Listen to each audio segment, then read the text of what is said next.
የአዶናይ የድድብናና የስቅጥና ፍልስፍና።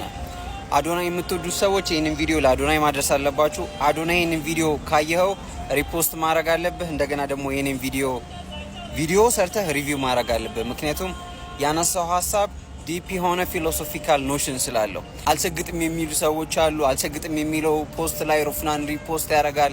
ምንድነው ነገሩ? ከዛን አዶናይ የሮፍናንን ሪፖስት አይቶ መልስ ይሰጠዋል። እንደዚህ አይነት ነገሮች አሉ። ፍልስፍና ነው። ፍሪድሪክ ኒቼ የተባለ ፊሎሶፈር the will to stupidity የሚል ሀሳብ አለው። ማለትም ደደቤ መሆን ነጻ ፍቃድና ደደብ በመሆን ውስጥ ያለን ፍቃድ ተጠቅሞ to the superior level መውጣት ማለት ነው። ኒቼ the will to power የሚል ሀሳብ አለው። ሁሉም ፍጡርና ሁሉም ሰው ራሱን ያሻሽላል። ከአእምሮ ላይ ሁሌም ትራንስፎርም የሚያደርግ የሆነ አይነት ኤሌመንት አለ፣ የሆነ አይነት ስብዕና አለ።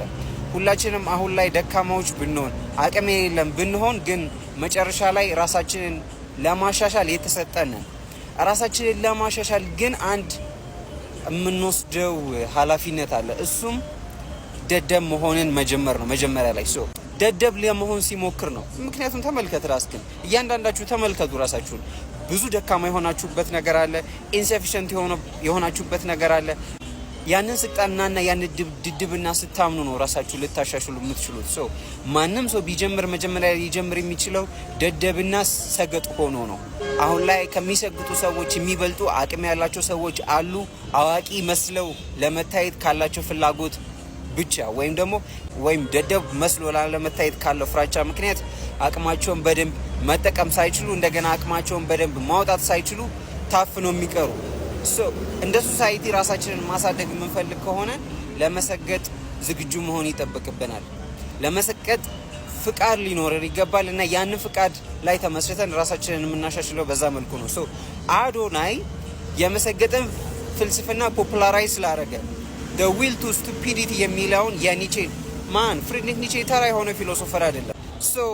ራሳችሁን ማሻሻል የምትፈልጉ ከሆነ አንድ የምታደርጉት ነገር ምንድን ነው?